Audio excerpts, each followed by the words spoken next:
Hello students, welcome to Legacy IAS Academy. In today's video, we are going to discuss about the recent judgment that has come from the Supreme Court, the judgment that has come by the bench led by the Chief Justice of India himself related to the Places of Worship Act. Now, the judgment also is in contravention to the judgment that was given by the Supreme Court 2 years back when the Chief Justice of India was Justice Chandrachud. So, we'll try to understand in this video what is the judgment, what is the significance of judgment, what is the salient provisions of the Places of Worship Act, how the 2022 judgment or where does the 2022 judgment stands, what exactly that was, and also we'll try to understand the Ayodhya judgment, a very famous judgment, and how this relates to this entire matter of affairs.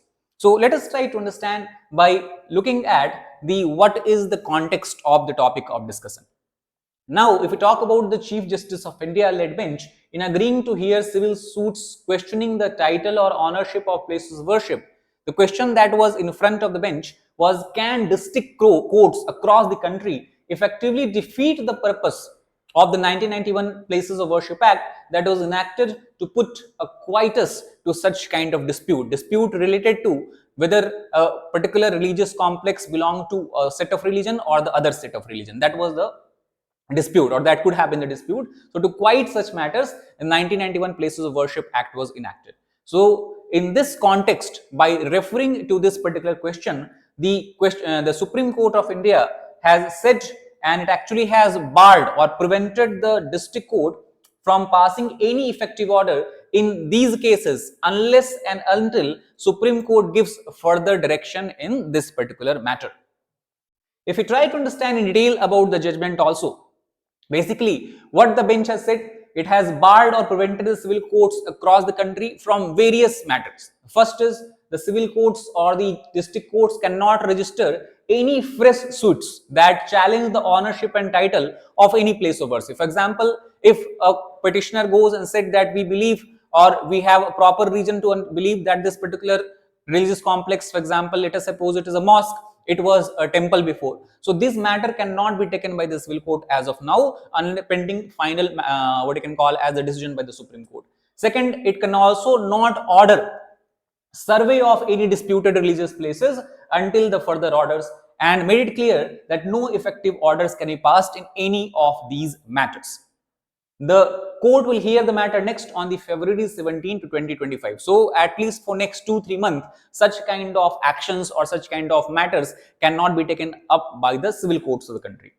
In this context, the government, the Supreme Court also has noted that during the 2022 order, Supreme Court has asked the center to make its stand clear on the 1991 Places of Worship Act.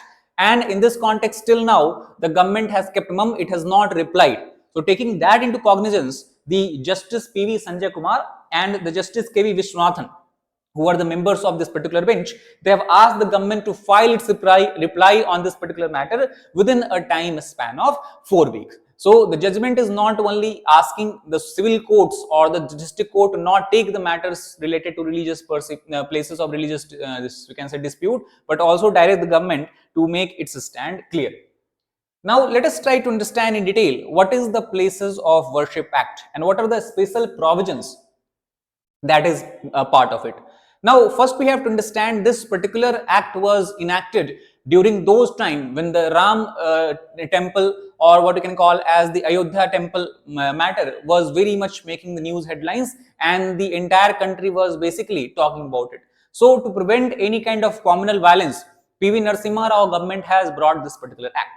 Now, the section 3 of the act, we talk about it, basically as per this act, it bars the conversion either fully of a particular religious complex or part of that any particular religious complex or a place of worship which belongs to a religious denomination into a place of worship of a different religious denomination. In simple terms, if you understand, the particular act or the section 3 of the act bars conversion of a part of temple or entire temple into mosque, or part of mosque or entire mosque into a temple.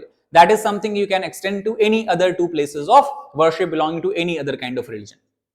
The section 4, the subclause 1 of the act clearly says that the religious character of place of worship. Now see, in the section 3 what they are saying, that religious denomination of place of worship cannot be changed. Now, what should be considered as the original religious denomination? For example, we can claim that this was a temple before, now it is mosque, that is why we should convert into temple. So what was the original denomination? Should it be considered a temple or should it be considered as a mosque? So for that, section 4.1 has clearly stated that the religious character of any place of worship shall be considered and be considered as the same at it existed on the date of our independence, that is August 15, 1947.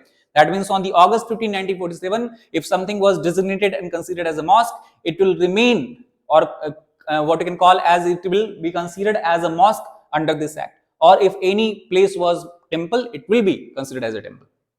Similarly, the section 4 subclause 2 of the act clearly state that any suit or legal proceeding that existed on the August 15, 1947 pending before any court shall abate and no fresh suit or legal proceedings shall be instituted. So that is why these recent orders that have been given by the district judge or district courts in the matter related to the religious complexes, for let us say you have the Shahi Idgah Mosque, then you have the Sambhal, we're talking about the Jama Masjid, then you also have the matter that came from the Dhar region of the Madhya Pradesh and several other areas we talk about. So that is something, that is why people are, the petitioner has alleged that such kind of decisions are or such kind of orders are against or contravening to the Places of Worship Act. Now, in this context, the similar matter or similar question was in front of the CJI Chandrachud as well. So, at that time, what was the judgment or rationale given behind the judgment? So, he said that the survey did not violate that, because he has said that the district courts which are allowing the survey of the mosque to determine what is the religious character or actual original religious character of the particular place of worship, that basically do not violate the Places of Worship Act 1991, and effectively this has allowed the district courts to allow similar kind of surveys across the country. Example is in the Varanasi, we have talked about it. We have talked about the Idgah Mosque in Mathura, Sambhal, even in Ajmer. So here CJI has taken or given an example of an analogy talking about Aghyari versus cross.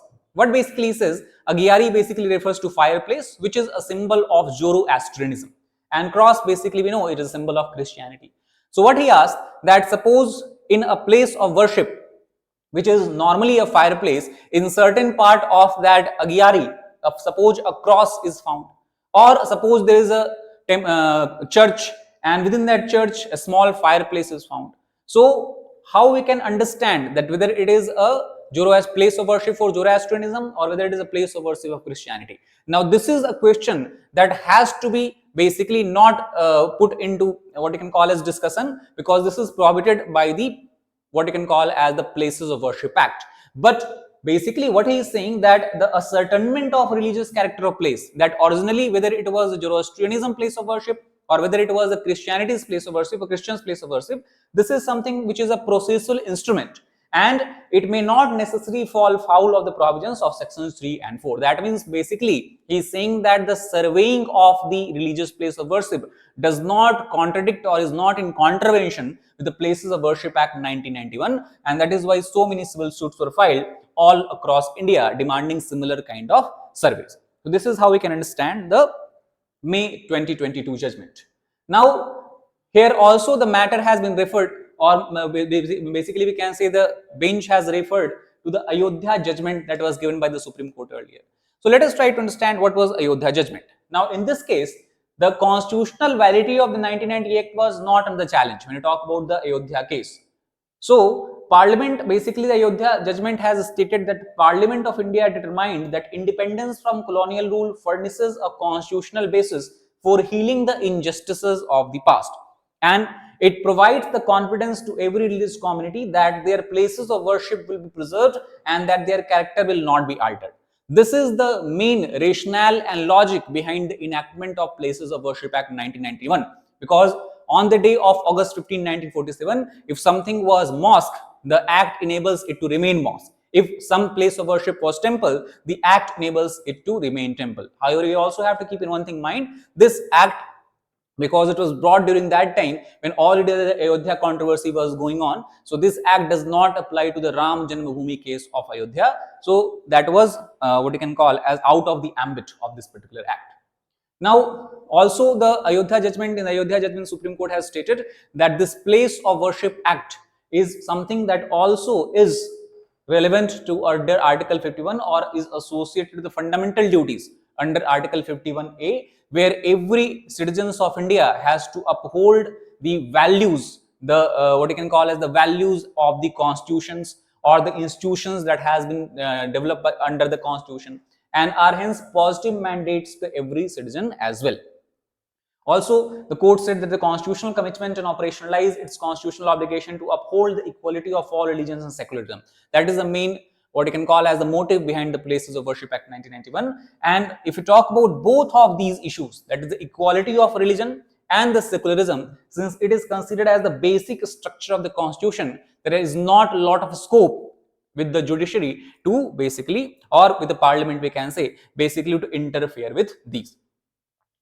So in this case, we can conclude by looking at the statement given by one of the judges on the bench, Justice K.V. Viswanathan.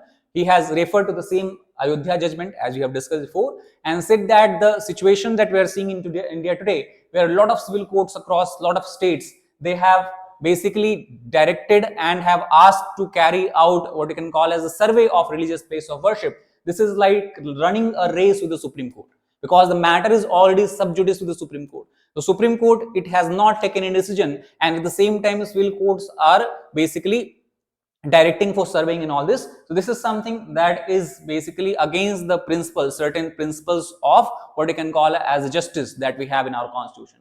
And also he said that historical wrong, if talk about, for example, if suppose earlier a particular religious place of worship was temple, which maybe in some time has been converted into, let us say, mosque.